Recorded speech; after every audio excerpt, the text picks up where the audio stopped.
Hello and welcome to the Monster Mechanics podcast, where we take creatures of myth and media and see how they can be improved. I am your host, Scott Paladin, and with me as always is the cut to my paste, Zach Jaquays. What are we talking about today, Zach? Today we are talking about angels and demons. Right, so I don't think I have to do an in-depth explanation of what angels and demons are. Pretty prevalent in just about every culture. Yeah, there's some form or another. Yeah, there's some version of an angel or a demon. Yeah, the angel is kind of like any category of like divine being that is greater than a human and less than a god. And like demons are sort of the same thing, but also like either they're independent or they're subservient to a greater devil or great evil one or something like that. So there's sort of this sort of vague notion. There's, we could go deep into the Abrahamic version of each, or we could go into the Lovecraftian version of some of these ideas, or we could go into Near East or the Far East or anything. There's a whole bunch of versions. We're not really going to be going deep diving on a very particular version here. We're just going to like kind of run with that concept.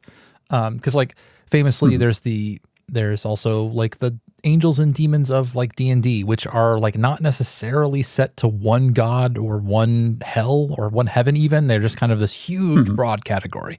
So I think that sounds like what we're going to talk about. Yeah.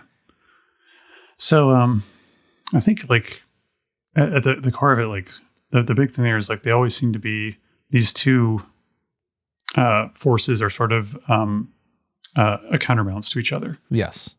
Yeah, I don't think we can get away from any like decision making here without like doing some cosmology. Like we have to sort of figure out what world it is that we're dealing with.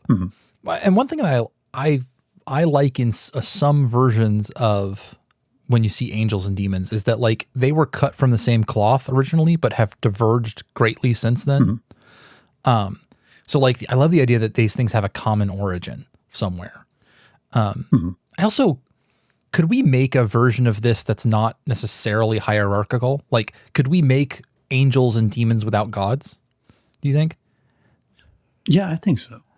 Like that maybe that they are instantiations or representatives of like a broader philosophy rather than like a particular religion. Like, ooh, interesting.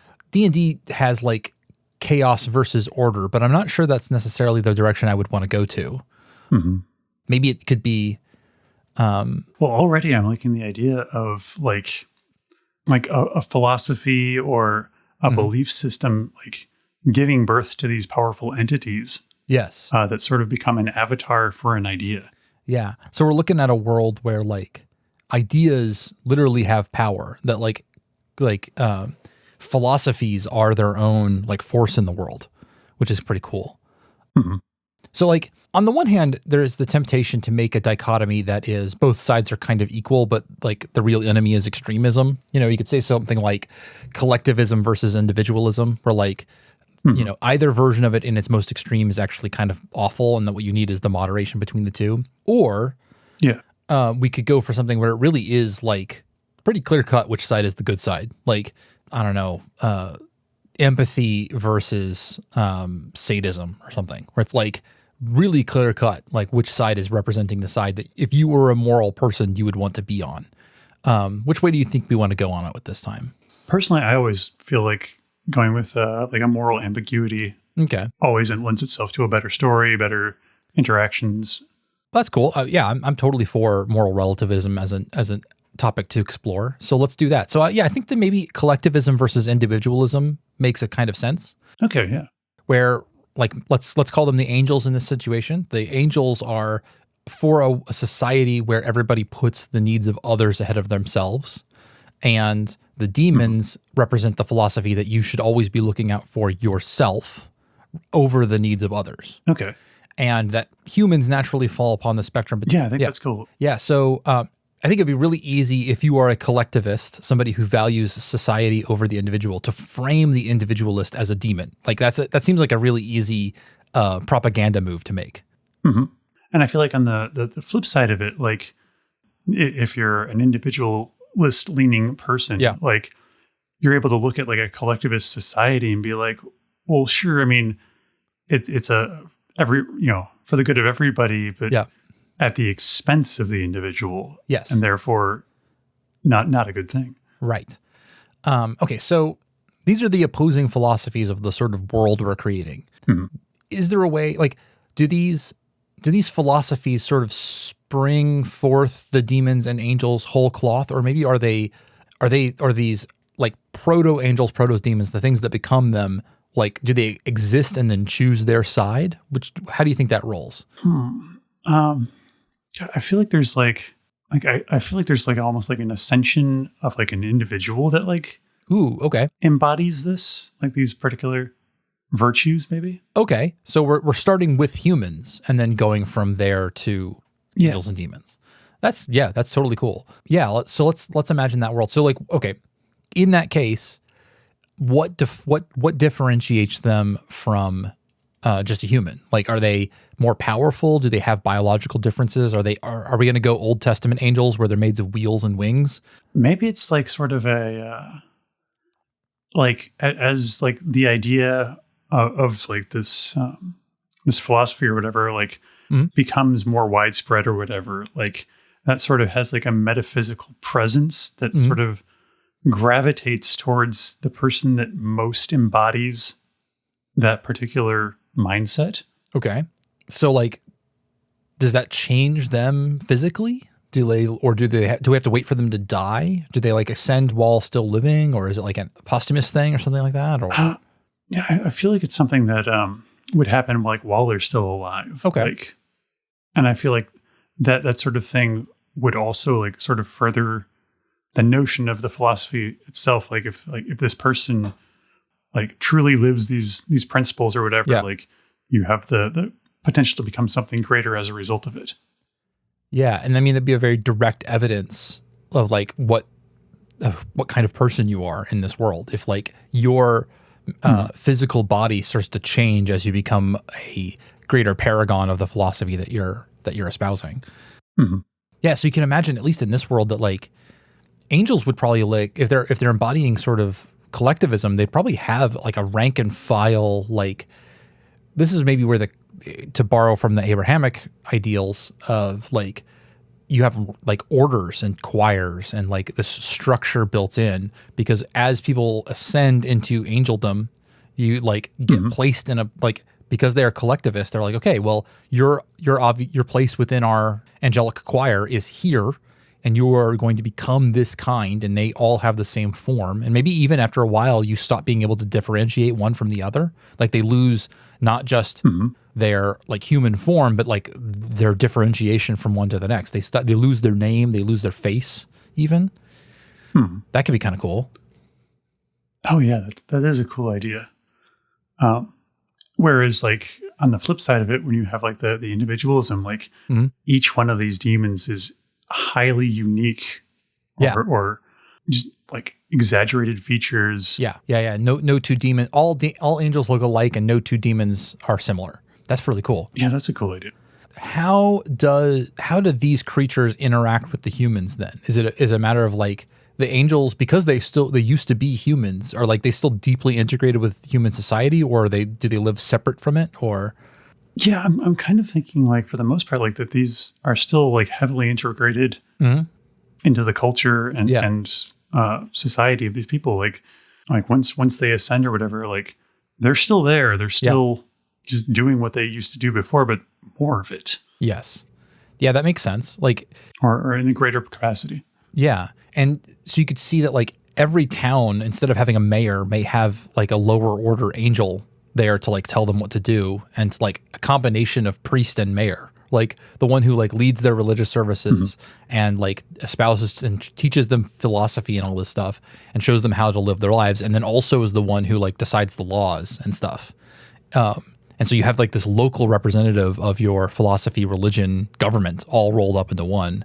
And then as authoritarian and sort of like monolithic as this idea sounds, I do like the idea that like they really are coming from a place of trying to do what's best for everyone. Like they really like, I like the idea that also, although, you know, especially here coming from out of an American framework, we would think of like the individualism as being sort of having its innate virtues, that like these people aren't like controlling for the sake of being controlling. They are advocating for people like helping each other out and seeing each other's points of view and like trying to make sure that we all step forward rather than like leaving anyone behind.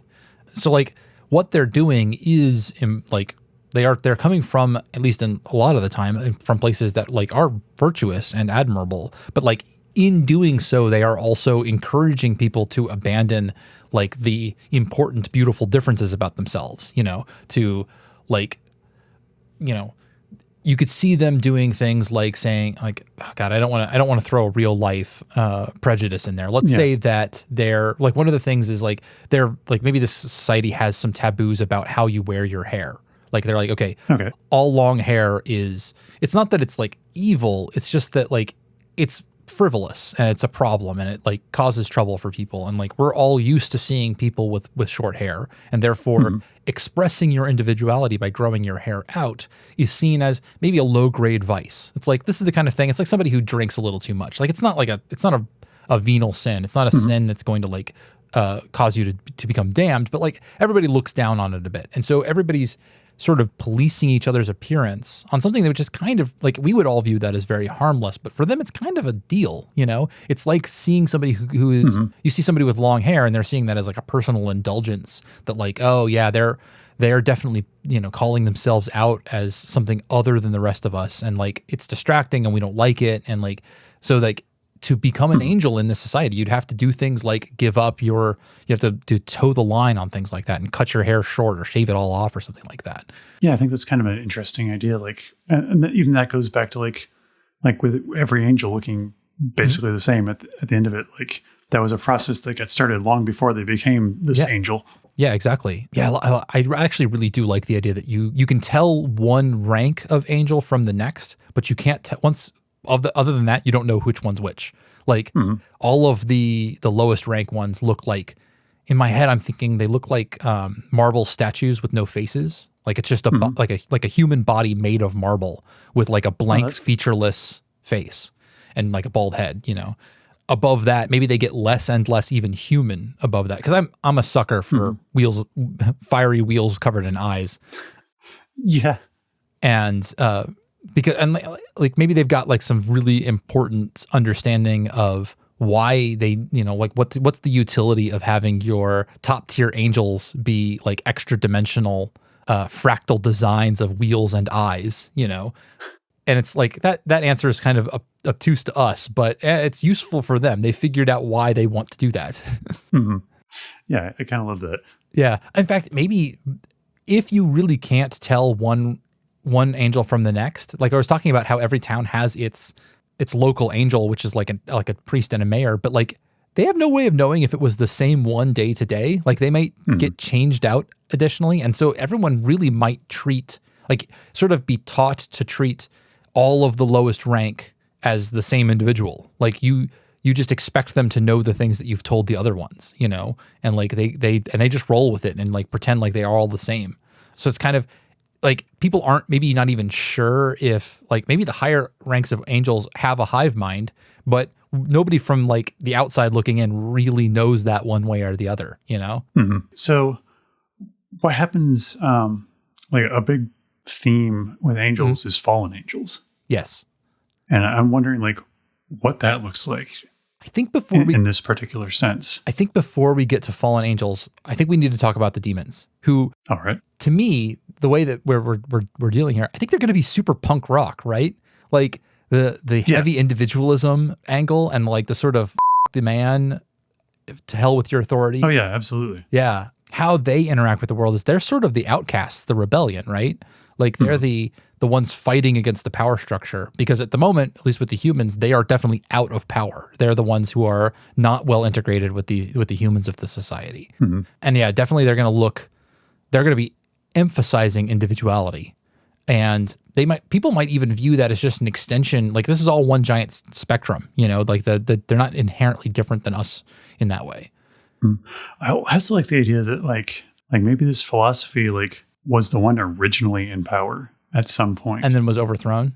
Yeah, it was overthrown, or just not even like anything just momentous. It was just sort of a gradual like shift in the perception.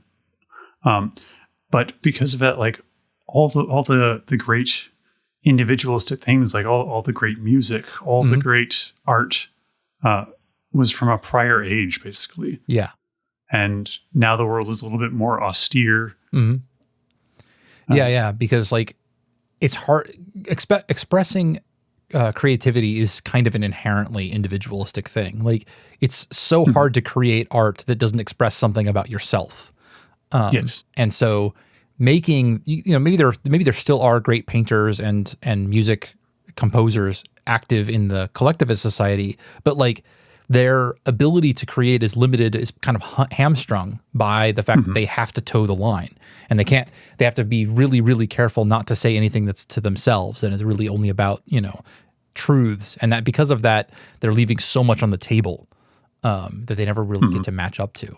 And that makes a world where literally like the teenager listening to the albums in their bedroom is like feeling rebellious and is actually rebelling in that sense. If they're listening to the quote unquote wrong kind of music, like it becomes an act that is actually like dangerous and a statement and like could reflect on who they are as a person, which is really cool. I love the hell out of that idea. I'm all for punk rock demons too. I think that like them with mohawks and like studded leather vests and oh yeah, absolutely. Spray painting the walls. I love I love the idea of graffiti as a form of like political protest that the demons love, like that they really get behind because it's an artistic expression and like everybody's tags are always different. It's always about the person. That's really cool. So what is a kind of person who becomes a quote unquote demon in this particular scenario? Much like the collectivist society, like there are virtues and vices within the individualistic society. So like, just as though like the person who is hugely empathic with other people has a greater chance of becoming an angel, whereas also the person who is like super enforcing of norms against, harmless ways, like they don't like differences or individuality, might also become an angel in this world. So that on the demon side, it may be something like people who are artistically creative and expressive and like don't feel like they fit in are likely to become demons. But then also like just straight up assholes who like are, sociopathic a little bit are also likely to become demons because they're looking out for themselves ahead of other people and also embodying individualistic tendencies. And they're doing it in a different way. Something that is like, could be actively harmful to other people. Like somebody who is a thief who steals or who lies and manipulates could also become a demon. And they might become different, like, because no two demons are alike, like there isn't, you might become demons in different ways, like the punk rock graffiti busking demon who like is just expressing themselves creatively and trying to take down the man. Like that is just as much a demon as like the one who like was preying on a predator on the people around them also becomes a demon. And like, that's just a different flavor of the same sort of philosophy, just one applied in a sort of what, from our framework sounds really good, expressing rebellion and individuality and freedom versus somebody who is like literally preying on the people around them. They both express the same sort of, yeah. Very cool.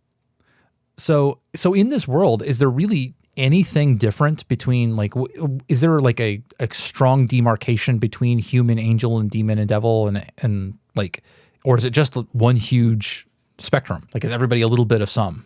I kind of like the spectrum idea, like where it's like there's not a super clear difference between like it's just sort of the accretion of this idea in an individual. Yeah. Okay. So what about? Yeah, I'm all for the spectrum idea. What about? I like the idea that also it's not something you can do accidentally. Is that make sense? Like where you have to go do a thing in order to like start to like purposefully embody this, or do you want it to be something that you could like accidentally become just by like acting in a certain way that you could become a demon or a devil? I had been thinking more of the accidental way, but if you think there's some merit to, or something interesting to be found in seeking it out, then I think absolutely. That like there's something to be said for like, ooh, I got it. Accidentally can happen posthumously. So like when you die, how other people perceive you, determines what you end up as. Either you just die as a human and remain a human for the rest of time, or if everyone around you thought like, that's a guy who's going to become a demon, or that's a guy who's going to become an angel, like your form can then reanimate and you can move on into the next form. But there are paths to do it while you're still alive that involve like ancient magics and spells, or like incantations, things that you can seek out and like actively become an angel or a demon while you're still alive. But that requires active pursuit.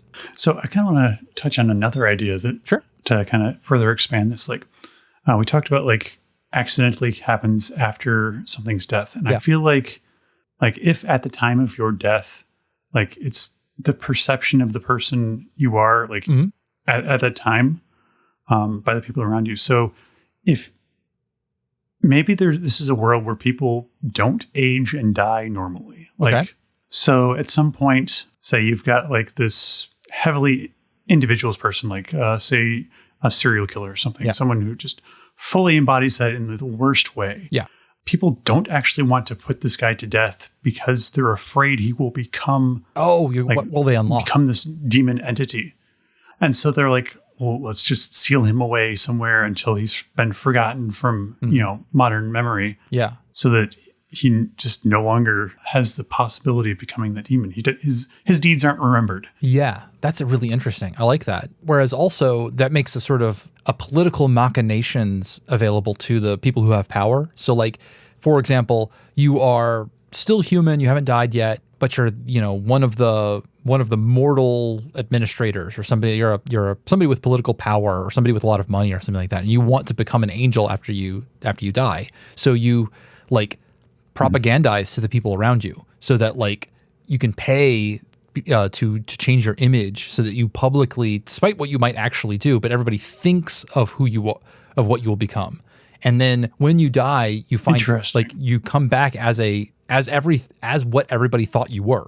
Like it's not just one of those things where like, oh, I've tricked everybody and I've come back and they made me an angel, but I'm actually a secret asshole. But like, no, the living perception of who you were like that is what comes back, not you, And so that's where like you come back as one of these like angels that embodies putting the others before yourself, and like comes back as a good person. That's a really cool idea. Like it's an interesting take on like the afterlife where it's actually not your deeds, it's the perception of your deeds that matter. Exactly. And in fact, that could explain some of what's going on with demons in this society, because a fair number of them are created when they die, and the people around them thought, because they are all collectivist thinkers, thought these individuals were assholes because they were individualists. And so the thing that then lives on as a demon is an asshole because everybody thought it was. And so like it's kind of a self-fulfilling prophecy where like when these people die, everybody's like, oh crap, he's going to come back as an awful demon that hurts people. Even if that wasn't really true about the individual, it will be true about the demon that comes back. And then that distinguishes it from the people who like, while they were alive, sought out the power to change themselves into an angel or a demon. In that case, it is who they are that persists, not the people around them. Like, it's not how other people perceive them. It's like actually your inherent nature, but you have to like seek that out and look for it and look for that power in order to change yourself into one of these creatures. But by doing so, you actually preserve yourself. I also kind of like the idea that maybe there's like a story to be had about this guy. Maybe it has maybe these angels and demons actually have a memory of their previous life. Okay. Like maybe we have like this guy who just led kind of a very bland life, like wasn't particularly a strong embodiment of any particular virtue or vice or anything. Yeah. Didn't have a whole lot of contact with other people. But for some reason, when he died, he comes back as an angel or a demon. And he has no idea why. So his story is trying to figure out, what did I do? Yeah, I love it. Yeah, trying to search out the secrets behind that is really cool. I like that idea. Okay, so I derailed us from your question earlier about fallen angels, because I like the idea a lot, or risen demons for that matter. Like, sure, yeah. So I'm thinking, what is the mechanism by which you can change sides, if you can at all, or maybe fall back to being mortal? It's a really good question. And so now that we have a kind of a better idea of what both sides look like, let's see how that transition might work. Okay. So I feel like once you're this angel or demon, like it's very difficult for you to fall. Yeah. Like I feel like you've kind of like locked into that particular philosophy at that point. I think especially if you're a person who died and then was risen by as the perception of the people around you, because that like everybody has such a flat view of the people around them, so that when that new entity is created from the death of the other person, like their character is so squashed, like they're flattened out, and everybody thinks of them as being a perfect embodiment and not having the individuality and all that stuff that maybe they were secretly harboring, and therefore these like created angels and demons, the ones that were created after people's deaths, really don't tend to fall or rise. Like they don't tend to change because they're the sort of human soul, the grayness within them is really erased by that process. Maybe it's still possible, but it is a lot harder. Whereas the people who go through the process while they're still alive and thus maintain like continuity with who they actually are, as opposed to being dictated to by the perceptions of those around them, they're much higher at risk of changing because like, although they've bought into it, they still have some of that, like the holdovers of being a human behind. So maybe there's that option. I also kind of like the idea that, like from the collectivism side of things, yeah, like maybe part of the reason, like all the angels look the same is a defense mechanism against falling. Yes, because absolutely. If everybody perceives you as like the same thing, like it's very difficult to get enough traction to cause an angel to fall if you don't know which one is which. Exactly. Whereas maybe, so like you might see a scenario where an angel is separated from the collective long enough that the people around that particular angel begin to treat them like an individual. Like they know that it's the same one day to day. And so they start to get like a history with this one in particular. And then maybe it gets a nickname or something like that. And little things like this is the Star Trek episode I, Borg all over again a little bit. And then, they become in danger of then developing individuality. And maybe there's the very rare, at least it's the one that like both sides don't want to talk about, which is the creatures that are both angel and demon. Like they inhabit in different aspects, qualities of both sides, and therefore have features that mix between the two. And that sort of proves, by their existence, they prove to the world around them that angels and demons are basically the same thing, just on different sides of a spectrum. And both sides profit by the idea of thinking that they're different than each other. Like the collectivist like loves to shove out the individualists and say, oh no, they're nothing like us. They're completely different.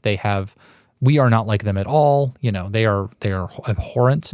And the demons on the other side, the individualists are able to say like, look, obviously we're not the same as them. We're completely individuals. They're this massive mob. They're, fascists and pigs and all that stuff. And we're the good guys, the bulky undersiders. But like the truth is that they're the same. And so when you see a creature that is both angel and demon in different aspects, it really breaks down that divide in a way that both sides very much hate. Oh yeah, I love that. That's a really cool idea. Yeah, I also love the idea of like the signs of like an angel falling, or like suddenly one day like waking up and having a face again, and like just the trauma of that. Yeah. For the angel, and like it's seen as a sign of like an ill omen. Yeah. In town. Yeah. You can imagine them like being sent away to like monasteries and stuff to like be re-educated and like to like get back there to lose their individuality. Similarly, you could see that like the demons who are not a collective, they're not an organization, and they don't really have a central philosophy. Like they kind of share aspects of a philosophy, but they're not organized the same way that the angels are. Might find themselves like one day waking up and sort of agreeing with things that the collectivists are saying, things about like putting other people first and the value of the society and stuff like that. And, waking up one day and like, maybe their skin has become more marbled or something like that. And they're starting to look a little bit more like an angel. And that also throwing a similar sort of emotional, like monkey wrench into their problems, where they're now losing part of what they think that makes them an individual because they are sort of agreeing on the philosophy. That's a similarly interesting story too. Like, yeah, I love the idea of like again, we talked about like the like it being the perception of deeds rather than the actual deeds that matter. Like, well, for maybe like for one, demons, yeah, or like maybe like in this case, a demon's like selfish actions are accidentally like perceived or misperceived as altruism. yeah, Like just because by an unintended side effect of what it did. yeah, And therefore that public perception, like it was witnessed like doing something like was selfish at the time for it, but like ended up helping like this whole village or something. And because of that, they're like, well, the perception of this demon has shifted more towards the angel side, and that's what caused the shift rather than anything that the demon itself actually did. Yeah, that could be a cool story. Yeah, this is an interesting cosmology that we've created here. With like it's hierarchical, but there isn't like a central authority necessarily. Maybe there is. Maybe the angels have like a central, like the highest order of themselves or something like that. That could be. I wonder if that. So is this a world that makes its own god? Actually, if we go in that direction, where like this collectivist system like comes together and says, well, we need somebody in charge of all of this to make the ultimate call about what is better and to remove dissent, to act as the arbiter. Maybe there was a god at one point, yeah, and like its godliness was sort of like dispersed about the world, and like this is sort of the democratic way of electing a new god over time, like whichever philosophy ends up triumphing in the end. Yeah, could like be. Ultimately triumphing becomes this godlike figure. Yeah, could do. Or maybe they've it's like a world where if this dichotomy is really as strong as we're sort of putting it out to be, maybe they're like both waiting around for the avatar of their particular philosophy to each side's going to get a god that's then going to have a showdown kind of at the end, you know? Okay, yeah. That would be a very narratively useful system to have, because then you could have this big climax at the end where the two sides like come to a great clash. And you can resolve that lots of different ways. One side wins or the other side wins, or maybe they realize that like really the answer is that you need to meet somewhere in the middle and balance these things, and you need to judge one side versus the other. That could make for an interesting climax narratively. I also feel like I don't know what exactly the philosophy would be, but I love the idea of like a story that revolves around the introduction of a third philosophy and like how that upsets the balance, that kind of thing. Yeah. You could actually, an interesting twist on instead of a third philosophy, you instead introduce the second axis. So you've got like collectivism versus individualism, and then you have something like conservatism versus progressivism or something like that, where it's like just an instinct to keep things the way they are and to preserve the way things that they exist now versus a desire to change things. And which again, neither of those are necessarily better or worse than each other. I would have lots to say about modern conservatism as a political movement, but like at its base, the idea of like let's preserve the world around us and not change things too quickly and things like that. That's not necessarily an evil idea, especially if you're in a place where things are good and people are trying to change them for the worse. That would make you, that could be a good way to present conservatism. And so there's nothing wrong with conservatism if the things you're trying to conserve are genuinely good. Right.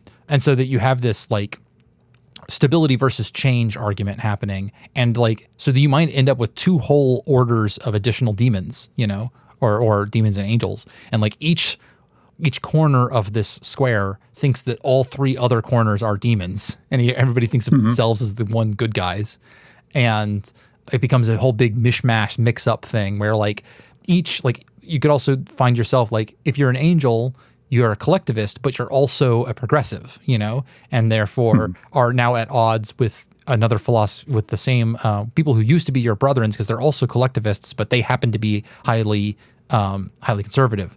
And so like that you create strife and factions within areas that had been homogenous before, and that could be a huge interesting shakeup as well. Yeah, if this is a Netflix show, this is your season 2. Oh yeah, for sure. And then also you end up with some interesting combinations of things, like we're talking about the demons, the individualist demons being very like like unique in themselves, but then also you might have individualist conservative demons who are like they have an idea of like, okay, this is me and I'm going to be stable and I'm not going to change. And then you have the progressive demons who are like constantly mutating and like changing moment to moment as they try to find a new form. And you might have the same thing with the angels too, where you have like the conservative ones who are like stuck in form and are like traditionalist, and like they have the ones that were from season 1 designs still, or even like going back and like looking for older, more more conservative ideas. And then you have like the progressive angels who are like still collectivist and like all look the same, but like every couple of weeks or something like that, they come up with a new form that all of them then adopt. Oh yeah. As they try to perfect things. That could be very interesting. That's a cool idea. Yeah. That's an interesting monkey wrench to throw in all of this. Yeah. And then, I mean, there's tons of stories you could tell in a world like this. You can tell the story of a lone human who's like just trying to make their way in the world and like figure out where their place in it is, or like carefully managing the perception of people around them so that people think that they are what they are trying to project, but then also grappling with the fact that they're not that person. Or like you said, you have the version of a angel or demon who wakes up and doesn't understand why people thought of them this way and has to go discover that. And then the ramifications upon like who they are and literally what they are. Are they an angel? Are they a demon? As they like come to grips with the person that they were before versus what they are now. And like the truth of those of the perception of people, that's really cool. Yeah, that is a cool idea. I'm also kind of picturing like all of this happening like basically in like a very close space, like almost like a city. This whole world exists within one city. Yeah. Where knowledge of these deeds is quickly disseminated, so that there's always just like it's basically that small town vibe. Everybody knows what everyone else is doing. Yeah. Bad gas passes fast in a small town, I think is the word.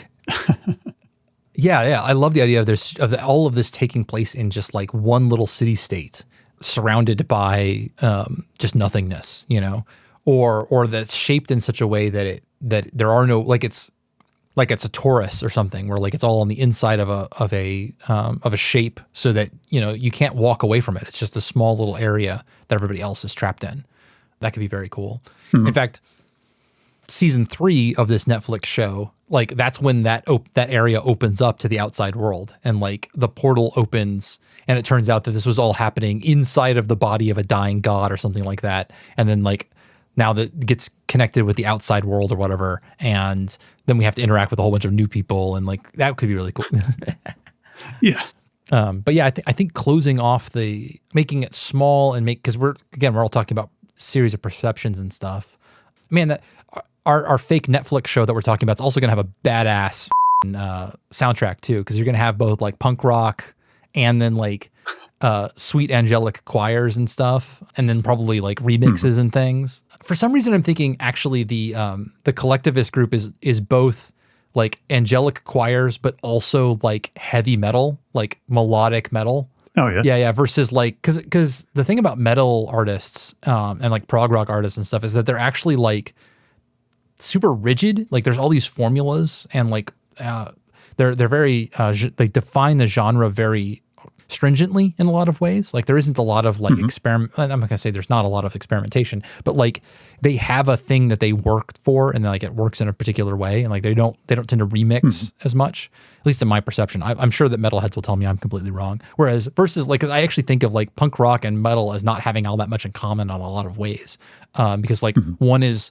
metal artists are always like really, really refined in their craft. They're usually incredible players, incredible vocalists and stuff. And like they practice for hours on end to do what they do. Whereas you have like the punk rock guys who know 3 chords and don't tune their instruments. And like, they're not really singing. They're just kind of yelling. Yeah. I think that's actually an interesting dichotomy. And then also it would just make for a really good soundtrack. Yeah. Well, I think that's a pretty interesting cosmology we've put together. Do you have anything you want to add before we sign off? No, I think that's kind of a very cool. Cool. Well, that's it for us then. Bye. All right. Thank you for listening to this episode of Monster Mechanics. One of the benefits of doing these outros without any kind of editorial control or anyone looking over my shoulder is that I can plug my own crap. Head on over to scottpaladin.itch.io to find a recently released game of mine, True Love, Dangerous Revolution, Artificial Intelligence, which is a 2-player RPG about AIs who love each other but are on opposite sides of a war. It's a pay what you want game, so if you could sling me a few dollars, that'd be great, but if you can't, no problem. Now to the credits. Monster Mechanics is produced and edited by me, Scott Paladin, and hosted by myself and my best friend, Zach Jaquays. All of the ideas generated during this podcast are released under a do what the f*** you want public license.